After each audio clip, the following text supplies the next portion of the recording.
What's up, everybody? Your boy SirSnack back over here on the YouTube. I took a little bit of a break, but now we're here trying to make, a steady stream of content for you guys. We're back with a little series that I like to call the Taste Test. SirSnack, the Taste Test. I love my food puns. They work really well.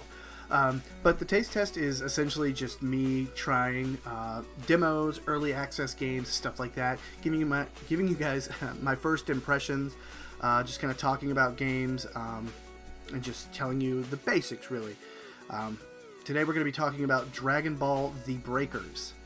I played a little bit of the beta. I got some footage I captured, so I was going to give you my thoughts and opinions on that. Yeah, so I hope you guys like this new series I'm doing. I hope you like the new intro that I rolled before this.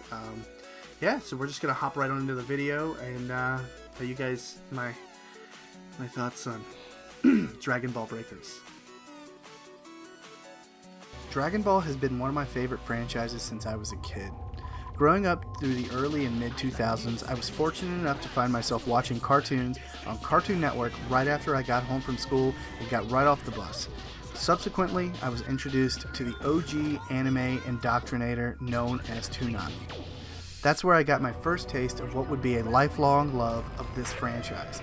So needless to say, I'm no stranger to Dragon Ball or its game franchises. From the GBA titles all the way up to Xenoverse, I've seen this series excel in some areas and totally flop in others. For every Budokai, there is a raging blast. Typically, Dragon Ball has always stuck to the 2 or 3D fighting style type games. Only on occasions do they go out of their way and try to make something new and unique in terms of genres. So it's always fun when something like Breakers comes along. Originally announced way back in November of 2021, I have to admit I was a bit excited for a new take on a Dragon Ball Z title. While not a huge fan of the asymmetrical type multiplayer games, I've always found them to be somewhat enjoyable. So slap some of my favorite anime characters and villains together on a map, and I think we're in for a pretty good time. So the game opens up with a tutorial sequence that features your customizable character on screen with Trunks. And for those of you out there that are unfamiliar with Trunks, he's always been in a constant battle with timelines. He's known to travel back and forth through time just to find solutions to his problems, and you are just that. Trunks' newest timeline problem. But you are not the only thing that is being pulled through these time paradoxes. Dragon Ball's strongest villains are also there for some unexplainable reason, and while Trunks explains how to use basic-ass movement controls, a villain shows up attempting to destroy the both of you. Ultimately, they are unsuccessful, and Trunks manages to time travel you away to a safe space. I'm not going to act like any of this makes sense, or that it's even well thought out. Because after all, it's just a basic-ass tutorial sequence. And when I say basic, boy, do I mean basic. Well, let's keep attacking that, and we'll get back to that in a minute. So the game tries to explain its multiplayer component with some weird hub world and Trunks claiming he's some kind of time defender, but honestly, do we really need an explanation for every type of multiplayer experience? We know what we're here for, so let us just have fun. We don't really need a how or a why. Breakers is a 7v1 isometric multiplayer game, so you and 6 other pseudo-time-traveling non-heroes are thrown on a map and forced to find resources so you can initiate a time-traveling sequence and escape before the big bad guy can destroy you. You start by immediately trying to find resources and defensive items so you can be ready when this raider finds you. But let's go back to what we stated earlier. The tutorial teaches you absolutely nothing about the gameplay itself. It teaches you literal movement mechanics, how to move left and right, how to use the essential time key items, but that is it. My first couple of matches were just me completely baffled at what was going on. The tutorial mentioned nothing about passive skills, abilities, or any of the items that you can pick up off the map, or how the game actually plays. And I've played isometric multiplayer titles before, so I did know a little before I started, but it was still rough for the first couple of matches. I honestly wish they would have spent more time explaining how gameplay works as opposed to coming up with some very forced storyline of why any of these characters are together on a map. But you get what you get with these type of anime fan servicey titles, I guess. There are some cool defensive items like Vegeta's gloves that allow you to do the Gallic gun maneuver, or whatever you would call it, and a rocket launcher that temporarily stuns the raider when he gets a little too close. These items are supposed to be able to give you a bit of an advantage when the enemy gets near, But it was during my first use of any of these items where I started to see the balancing issue of this game bleeding through this demo. My first use of any of these items seemed to do little or no good once I was approached by the raider. I was hit with a 1-2 combo and immediately downed, and that was it.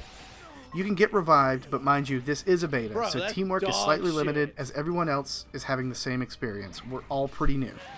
Then I chalked everything up to myself just being inexperienced with all of these items, and that had to be what was making them so difficult to use. But time and time again, it proved that the bad guy was just a little too powerful for a basic-ass human to try to stand up against. Enter your second form of defense, for which I couldn't find an official name for, so I'm gonna just call it the Z-Charge. Finding essence around the map will eventually let you transform into an iconic Z-Fighter. Kinda. You essentially transform into their clothing with your custom character still underneath. You gain flight and 1 or 2 of their abilities, which sounds like you'd be able to somewhat stand a chance against the big baddie.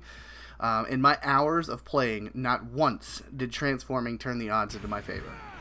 I would just transform just to get smacked around, same as usual, just be able to survive a lot more hits before turning back into my normal old self and then immediately getting down. So needless to say, when I played as a raider for the first time, I was really excited, but I have played these isometric titles before, and it always seems easy to be the killer until you're placed in their shoes. In my first match, I was able to easily find and dispose of most of the characters with little to no effort. The only chance they ever stand against you as a raider is when they actually team up together with their Z-Charge stances, and even then, they really don't stand that much of a chance unless they're all pummeling me at the same time. Playing as a raider is fun, as you can freely flow through the map, flying about and slowly getting stronger as you kill each character. You can even eliminate sections of the map with your big attack, which limits resources and halts the progress to the end goal for most of the survivors. There is a sense of progression to the game, but not in a consumer-friendly manner. At least that's not the way I've seen it so far. While playing the beta, I was introduced to multiple different types of currency, which is every gamer's favorite thing nowadays, right? Some earned in-game, others I wasn't sure how to get yet, but with this being just a beta, I'm sure they're limiting the purchase of in-game currency until final release. But you can purchase passive skills and abilities from a little shop that give you a little bit of an edge as a survivor, and different moves and attacks for your raiders, along with skins and voice lines for the raiders as well. The scariest thing that I did see in-game was a billboard in the hub world, which seemed to contain gacha-like game mechanics. My god. I've never really played a gacha game before, so seeing something like that in a paid title does throw up some red flags. I've always thought stuff like that was left for the free-to-play titles. That's where I can kind of wrap my head around it, I guess, but the predatory nature of those titles and how much money you can sink into them never really sat well with me. So, I guess, I don't know, there's no boundaries left in gaming anymore, so just make the money where and when you can. My overall impressions of the game are pretty mixed as of right now. On one hand, I can see how this can be a fun experience, especially if you have a team of players trying to best a raider. And if you're a Dragon Ball fan, this is a little bit of fun, just kind of seeing all of this on screen in a different format that's not just a fighting game. But balancing issues do seem to be very present as of right now, and this is a beta, and I'm sure they're going to get plenty of feedback, but I do hope to see something before full release, as this is a $20 title, so please tweak this game before we actually have to pay for it, and limit the gacha mechanics, please. Alright guys, that's it for your boy Snack. If you enjoyed this video, please give it a thumbs up, drop me a comment, tell me what you thought. If you want to see more stuff like this, let me know. Tell me what other type of videos I should be working on, because right now I have the creative inspiration to just keep going. So I'm going to keep up trying to do little videos like this. So support your boy any way you can. I do the live streaming and stuff. All my links are down below as always. And yeah, thank you guys so much.